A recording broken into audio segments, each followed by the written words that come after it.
Welcome to the Hopenning, the place where hope is happening, with your hosts Fran Cadron and Marina Theron-Monnery.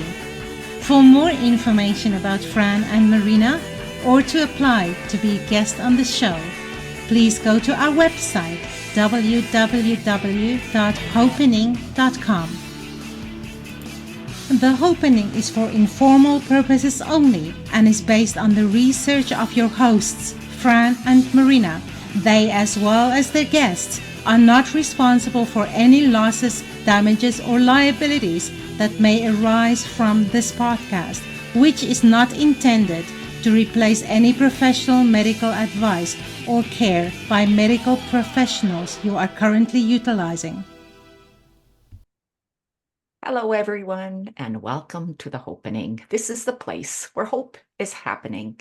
I am Fran, and this is my beautiful co-host, Marina, and we are in sweltering Alberta, Canada, which we don't often say in Canada, but today it's sweltering. Marina, how hot is it where you are? It is 11 o'clock in the morning. It's 29 degrees And Celsius. Yes, and I am at 25, but feels like 32.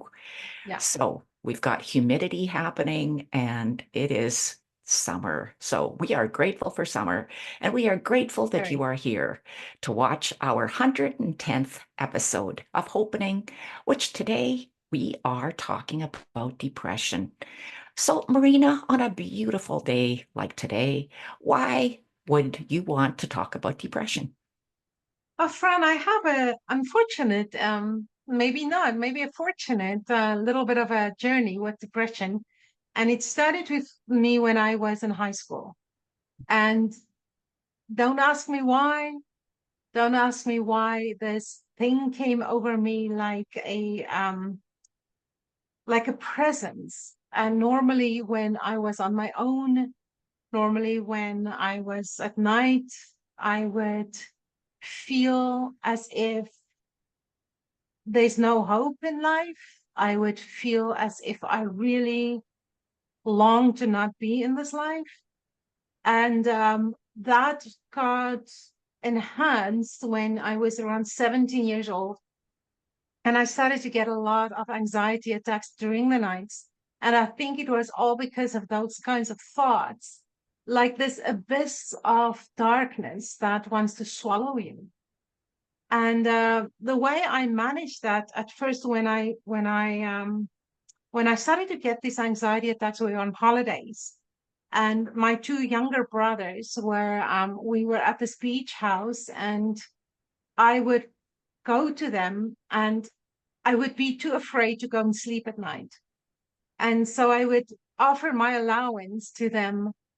I worked in a pharmacy then, so I got a little bit of money for myself, and I would offer them money to spend sleeping on a mattress in my bedroom at night so that I'm not alone. When I was not alone, it was okay. That's the only time I could sleep.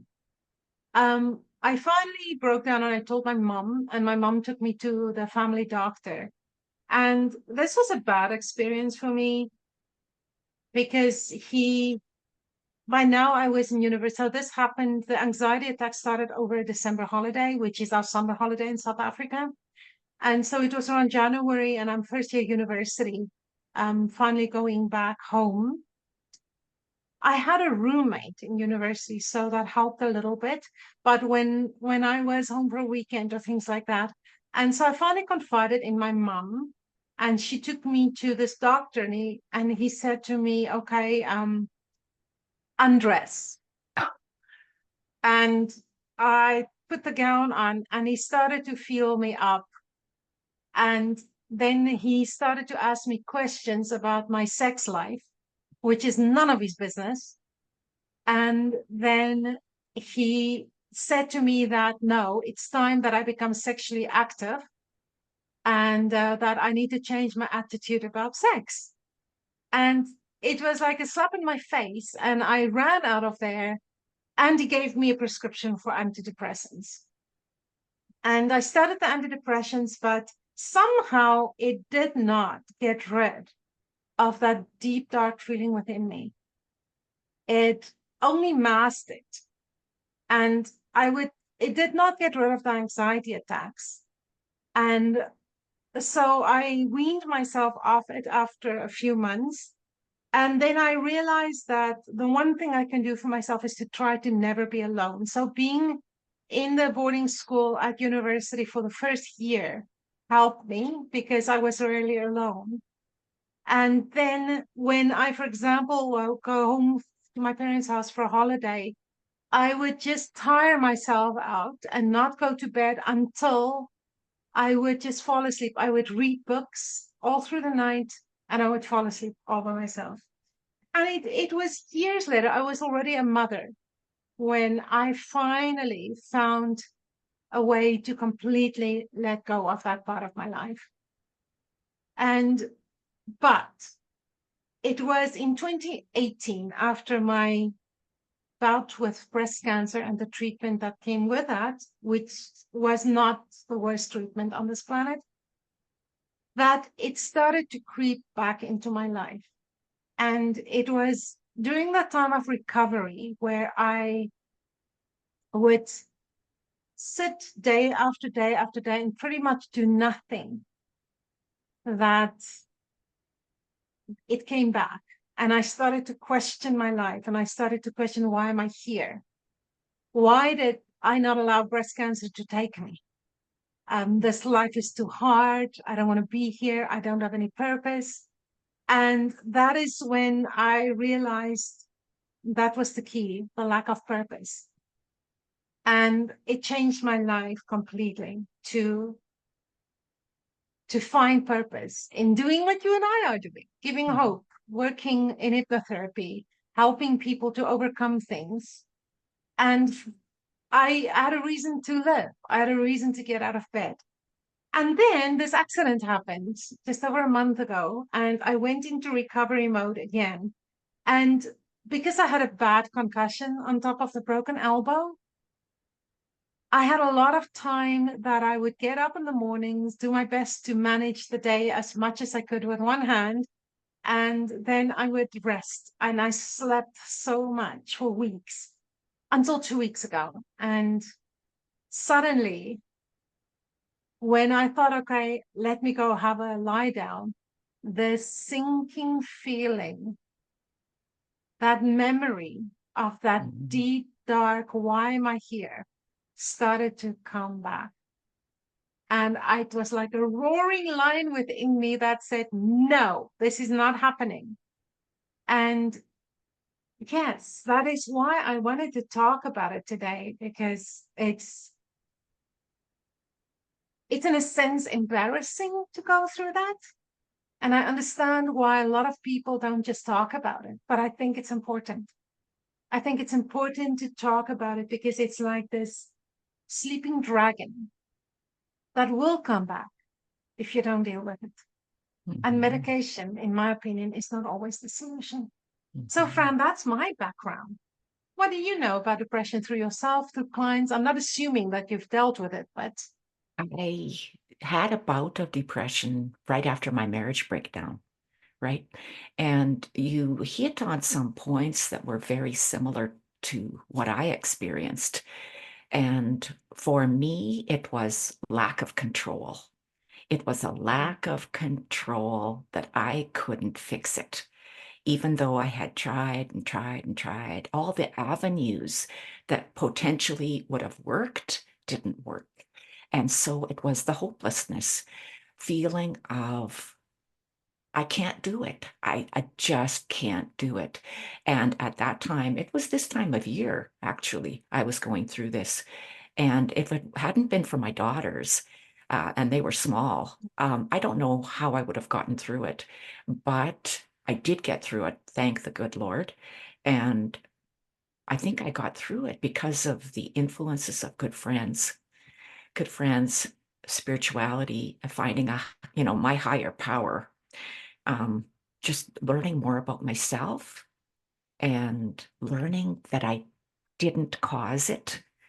I can't control it and I can't cure it. And giving that up, like really just giving it up and saying, I can't do this. There was something that happened. There was a switch that flipped at that time. And I believe it was my higher power saying, oh, okay, I got this. Don't worry, I've got this. And things started to get better. Things started to align in my life that I did not predict or expect. Things just started to go into place. And when I think about what you're saying right now, there's so many things that are common in depression, like depression and anxiety. Those two go hand in hand so often. Like in your practice, Marina, I bet you've seen it as well. And I've seen it in my practice. The anxiety, the panic attacks, that type of stuff often is associated with depression and back and forth. And so I think part of that is anxiety. I have also found that um, depression, if we were to look at the word depression, we are depressing something. And Yeah. usually it's emotions. We're depressing emotions. We're holding them down. We're holding down anger.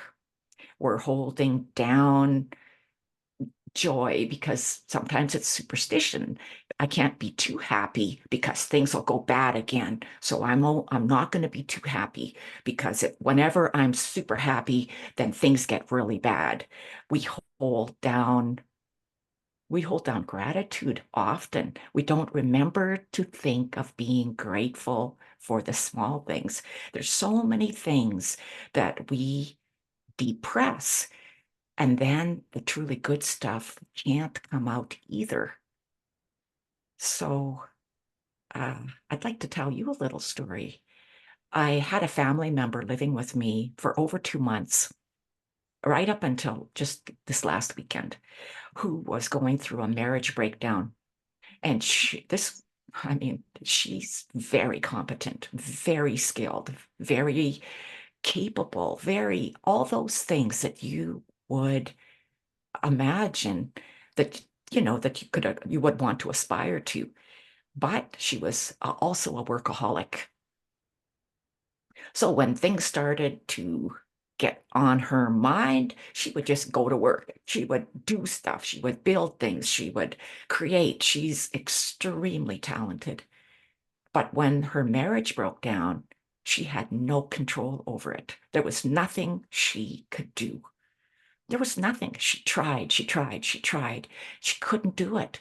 And then the depression and the anxiety hit, and she was like a different person. A different person. And living with her here in my house, you talk about the darkness that came upon you. I felt the darkness. Mm. I felt her darkness. And it became difficult for me too. And I hate to say that because, I try my best to be supportive and kind and gentle and compassionate and all those good things.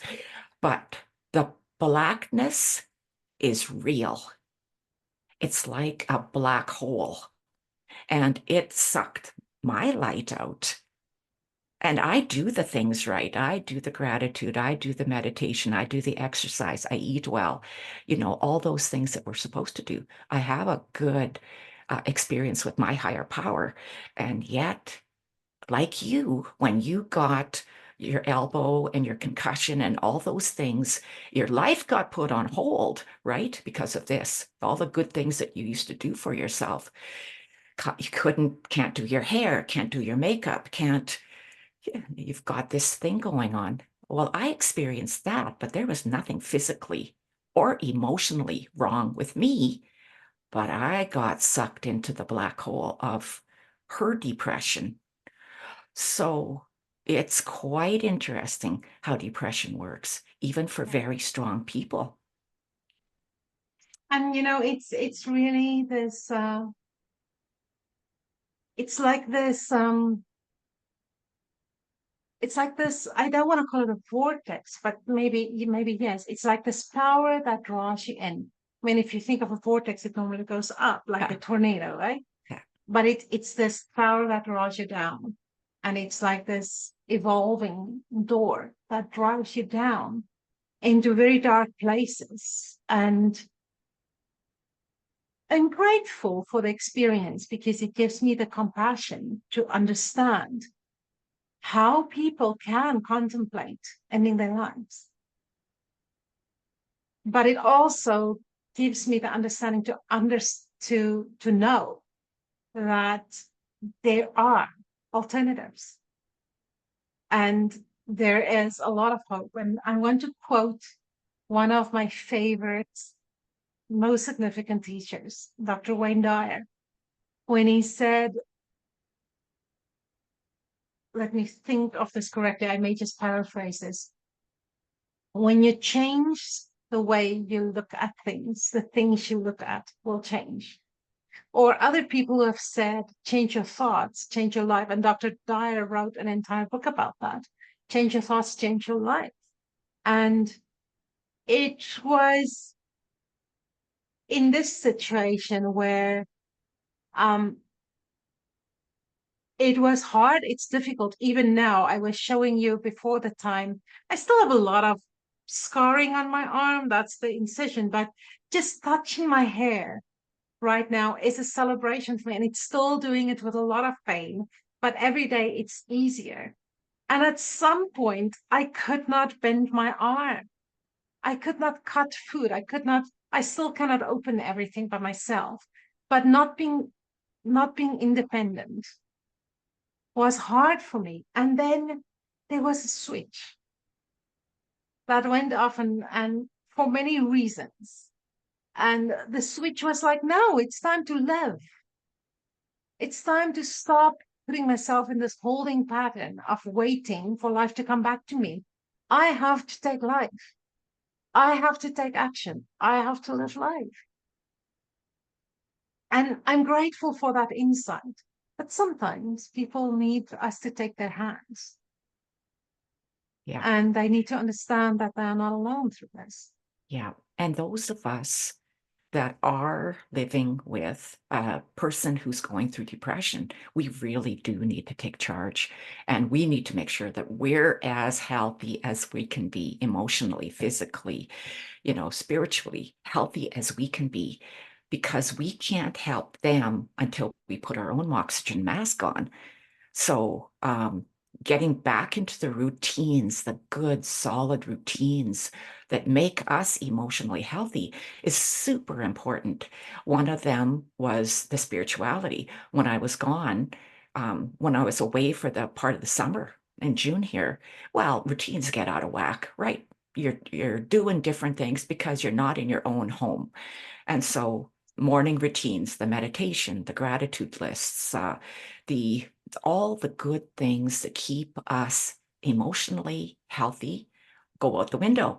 And summer is kind of like that for a lot of people. Kids are home, routines are just out of whack. And so, Marina, if you could give advice to our viewers and listeners about what can a person who doesn't have the depression, but a person who's living with someone who is depressed, what would you tell them to do?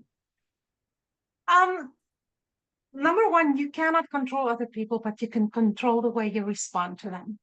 Mm. And there's so much in what you're asking, Fran, because I think it's universally, if you live with somebody with depression, as well as if you are suffering from it, one of the best things that you can do for yourself is force your mind to go into a place of pure positive energy. What does that look like? Um, if you imagine writing a script for a play, and you write, how are you going to act when you are only totally positive? How are you going to think? How are you going to feel? And you completely ban any thought of fear, any thought of hopelessness, any focus on things you cannot change. And you just start to practice that. Once you write it down as a script, how would you act? How would you feel? I can give you examples from my own life. After the diagnosis of cancer, whenever I had to go back to for any scans, I would used to go into absolute fear. And especially 2 years later, when I went for a scan, they found abnormalities again. And it was like deja vu. And it was horrible. And then after that, it's like, no, no, I'm not going to go back there again. So deciding after that, how am I going to show up for the scan? I'm going to show up in anticipation that it is going to be perfect. And the first year that I've done this, in the place where I do the scanning, they were playing music. And I had the script that I had for myself that how am I going to be? How am I going to feel? How am I going to think? Very important. What thoughts are banned from my consciousness and am I consciously working on bringing the opposite thought in? Like it's going to be great, it's going to be fast, it's going to be positive.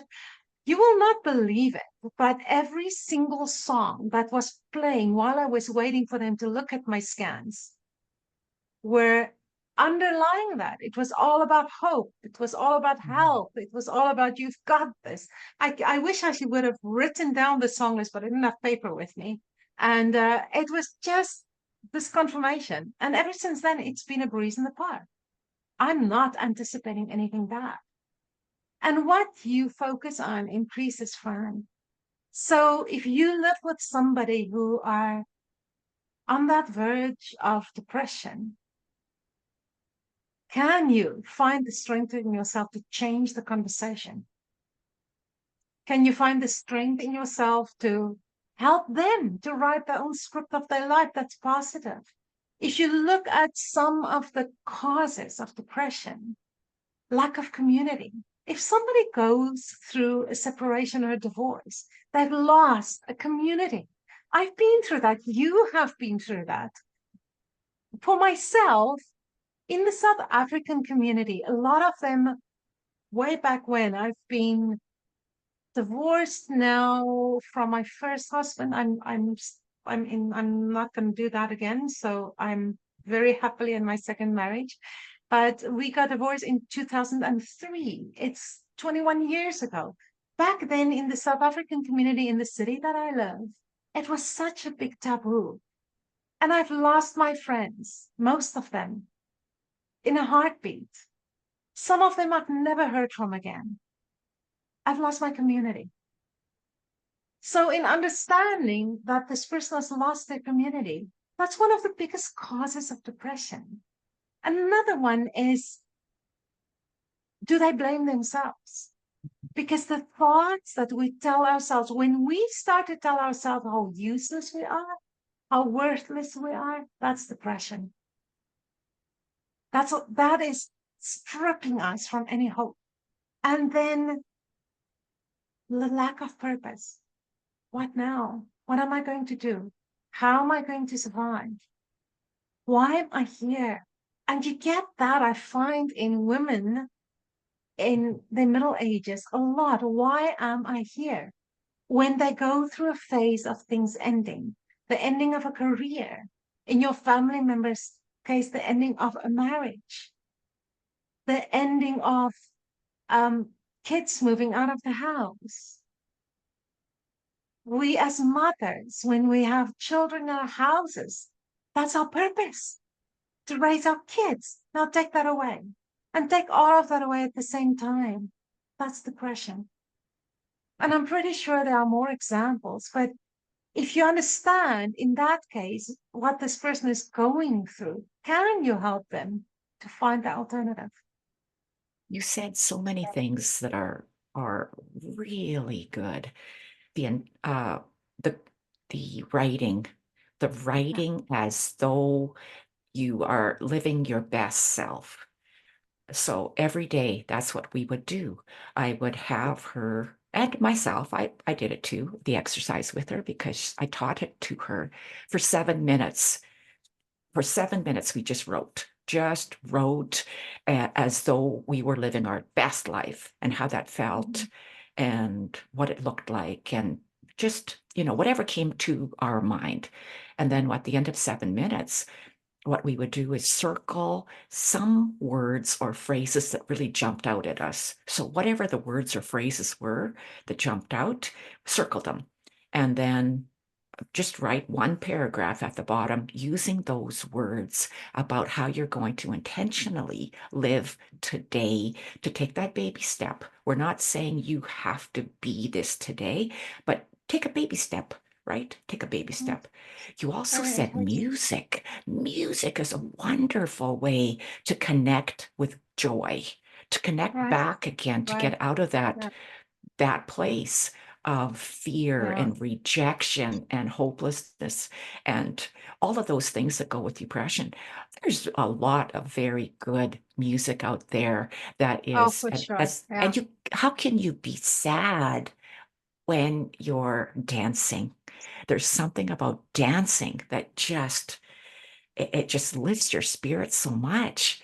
I mean, same stuff is going on around you. You're still in this marriage breakdown or whatever it is, but the the the physical movement of dancing, it lifts spirits.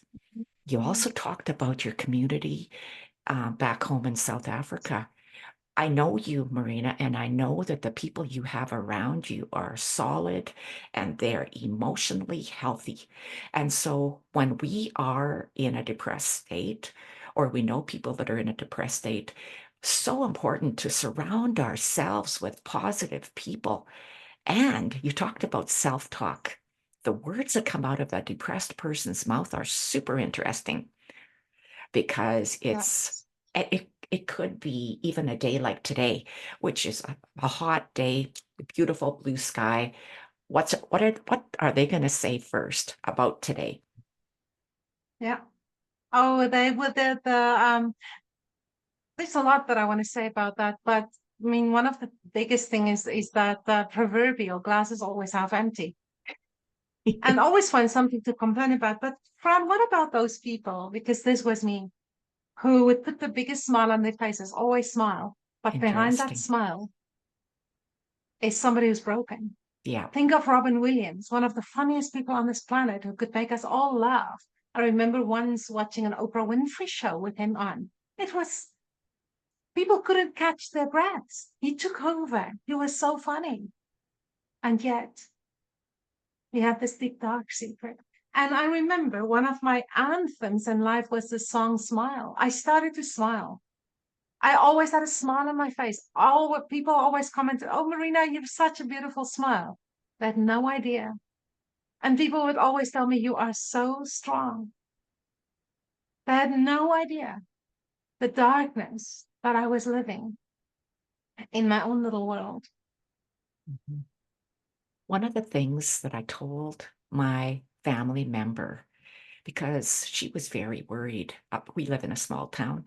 She was very worried about what people would ask her if she encountered them.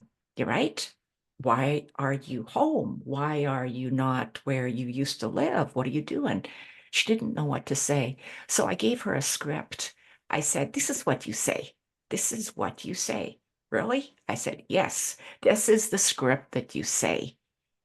Every time? I said, "Every time." Well, what if they ask me this? And then I gave her a script of what to say if they ask you. And so um, you don't have to explain everything. And if you don't want to, not their business. But still being kind, polite, gentle person that you are, here's the script you can use. And it works. It works. And it kind of, the more times you say something, the more your conscious brain and subconscious brain will believe it as well.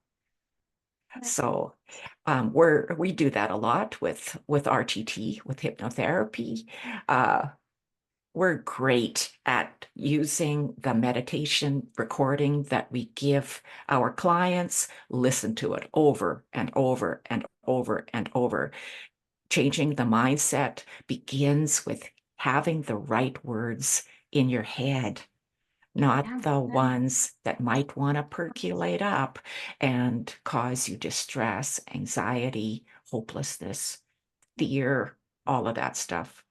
You know, Fran, one of the things that you have mentioned before that became a very important thing in my life, and something that I've learned as a dream builder coach, it's actually part of the program, is to, in a situation like that, to start somewhere and to say, what can I do with what I have from where I am today? And even take microscopic steps in the direction of a better outcome. Or in this case, a dream. What is the dream? Where would you like to be? Write down, where would you like to be in a week from now? Where would you like to be in a month? Where would you like to be in a year? What step, what tiny step can you take today to be there?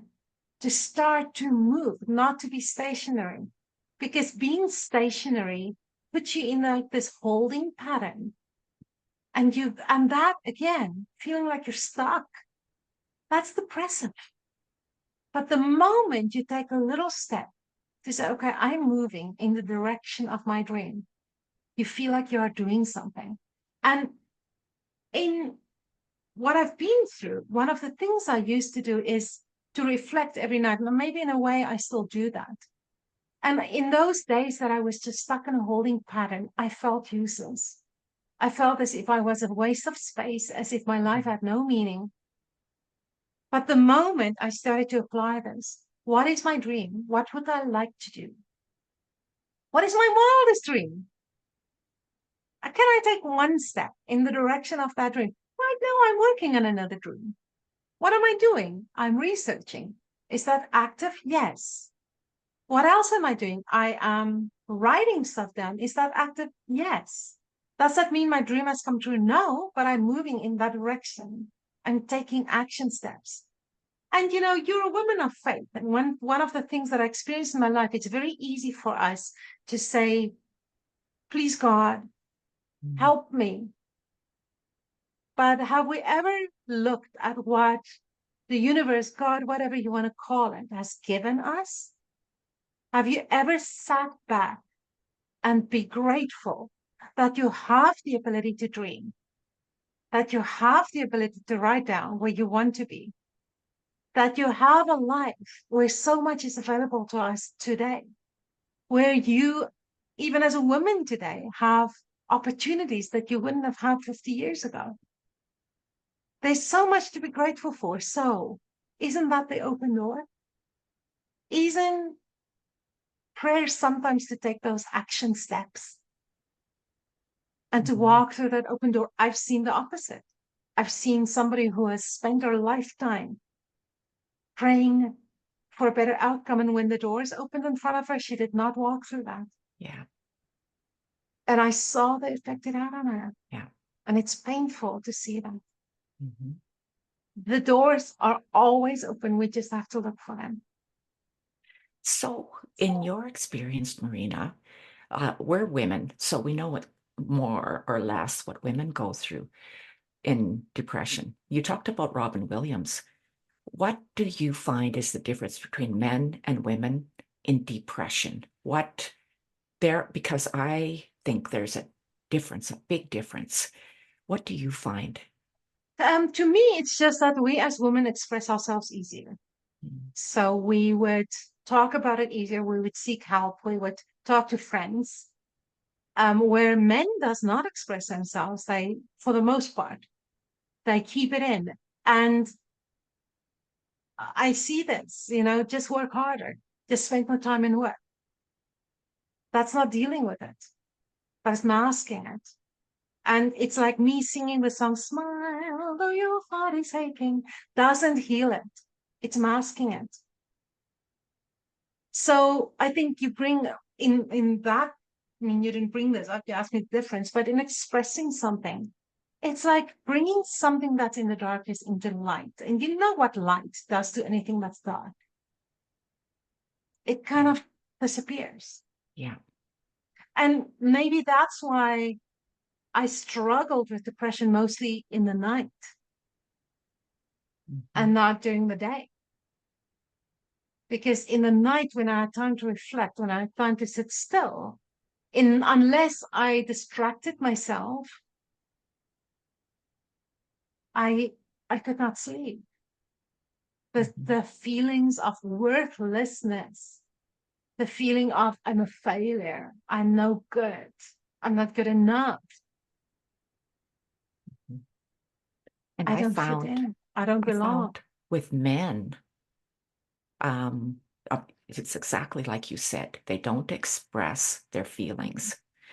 Or, and because they don't express their feelings, it's more socially acceptable for a man to either get super angry or go into addictions.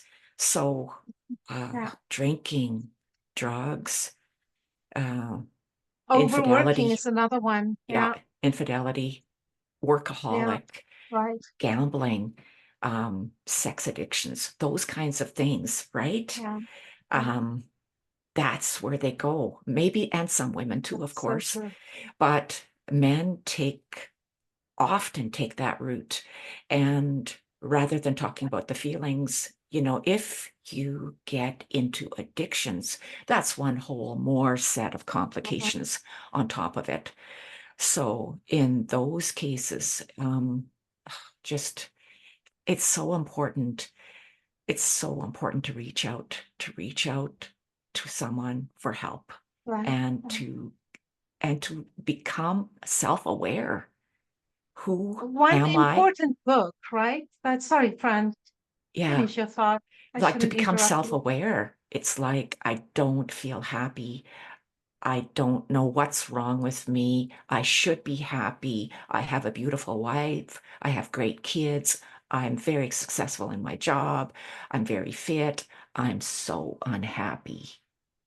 Well, okay, good. Now you're expressing it. Now you're aware, and that's first step, being aware And that it's not the outside world, it's the inside world. it's that honesty with yourself, Mhm. to express that was to you first of all to yourself that I am not okay. I'm struggling. And I had to have a hard talk with somebody very recently because there are certain things in life I completely avoid for this reason, because it would take my hope away. One of Mhm. that is watching news. I Mhm. refuse to watch news. That does not give me hope. And you can say, well, I live under a rock. Well, you know what? I'm not depressed because how much of that can I control? And also, I don't always trust the narrative because to me, the reporting has changed so much into opinion pieces lately that I just want the news. Give me the facts. Don't give me your opinion and don't give me your agenda and your emotions. So, no, if I can read headlines somewhere that tells me this happened here and this happened there, that's good enough for me. But if I go into a news article that is repeating things so many times that I start to believe it and completely deprive me of my hope, no, that's not okay. So then when I start to go into conversations with people and they start to become mouthpieces of these agendas that you find in the world today and the conspiracy theories, I have to stop that. And recently I had to say to somebody, if you keep talking like that, it's going to trigger depression in me. And I'm sorry, I'm not going to be depressed. So I want you to change the subject Mhm. or I Mhm. have to walk away. So that is Right. taking ownership of that. And it's That, it's yeah, what you I can fallen into control. that trap before. I'm not Yeah. falling into it again. Yeah. And being self-aware to know about yourself Yeah, that you cannot listen to that stuff. You have to exit conversations that are talking about that or explicitly tell the people that conversation is not going to be happening here and to be able to exit. And sometimes depending on who it is, it's difficult, especially if it could be your boss or your spouse or someone that you hold dear to you that are stuck in that repeated pattern of needing to yeah. talk about whatever it is. It's difficult to get out of that, but the only thing you can do is to exit that conversation for your own mental emotional health. And friend, I really want to appeal today to anybody who's listening to this or watching this that there is hope. There really is hope. There really is help. You don't have to fight this battle on your own. Here's Fran. Here am I. We understand the subject very well and just express it, even if that's all you do. Just express it. There are books that we can recommend. One of my very favorite one is Johann Hari's Lost Connections and his journey with depression and medication, and then understanding it, researching it. Brilliant, brilliant book to me. There are many, many more, but that's one of the ones that I think also gives solutions and understanding of what the problem is. Yeah. And if you are a Christian reader, I can recommend Richard Rohr, Rohr, and he looks at spirituality a different way.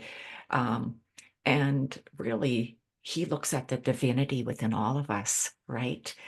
The divinity which has always been there within us, waiting for us to just grab it and run with it. And, when we can truly believe that we are divine, we're a piece of the divinity, that's huge. That's empowering. That's majestic. It'll put a whole different outlook on your life. For sure. For sure. Mm-hmm. Yeah. Well, Fran, great conversation today, as always. Yeah. Yeah. Thank you, Marina, for bringing it up. Something that definitely needs to be talked about more. Right. I think we can talk about this a lot and a lot more and give a lot of advice in this and just always keep people accountable in staying positive at all times. It's free. And it's easy. Gratitude is also free. Write down positive affirmations. I have a list here. I don't know what I've done with it, where I'm worthy, I'm strong, I'm meant to be. The list goes on and on and on. Sometimes I just read it to myself. And because we are all meant to be. And getting out in fresh air is free. Oh, yeah. Yeah. Shutting off the screen. Enjoying this vitamin D that we have plenty of in Alberta right now. Shutting off the screen and going outside is free. Yeah.